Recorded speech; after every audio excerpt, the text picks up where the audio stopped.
రాజన్న అనే ఒక తండ్రి గురించి ఒక వీడియో అనేది ప్రెజెంట్ వైరల్‌లో ఉంది. ఆ వీడియో ఏంటి? ఆ తండ్రి బాధ ఏంటి? అసలు వాళ్ళ అమ్మాయి ఏం చేసింది?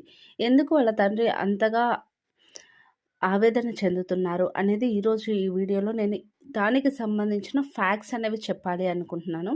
ఈరోజు వీడియో వచ్చేసి ఈ యొక్క తండ్రి ఆవేదన గురించి. ఆ తండ్రి పాయింట్ ఆఫ్ వ్యూ ఏంటి? ఆ అమ్మాయి పాయింట్ ఆఫ్ వ్యూలో ఏం జరిగింది? అనేదైతే ఈరోజు వీడియోలో చూద్దాం. మొదటగా ఆ తండ్రి యొక్క పాయింట్ ఆఫ్ వ్యూలో ఆలోచిస్తున్నాం మనం. సో, ఆ తండ్రి ఏంటంటే వాళ్ళ అమ్మాయి పేరు అనూష అనమాట. ఆ అమ్మాయి వచ్చేసి బీటెక్ ఫస్ట్ ఇయర్ చదువుతుంది మల్లారెడ్డి ఉమెన్స్ కాలేజ్‌లో. వాళ్ళది సిరిసిల్ల గ్రామం. ఆ తండ్రి ఆ అమ్మాయిని అల్లారు ముద్దుగా పెంచుకున్నాను అని చెబుతున్నాడు. అలాగే ఆ అమ్మాయి ఏదైనా అవసరం ఉంటే తన తండ్రిని అడుగుతుంది. 18 సంవత్సరాల 3 నెలల వయసుంటే మేజర్ అయిపోతారా? 18 సంవత్సరాలు రాగానే మేజర్ అయ్యి పోలీస్ స్టేషన్‌కి వెళ్ళిపోయినట్లయితే సరిపోతుందా? పోలీస్ స్టేషన్‌కి వెళ్ళి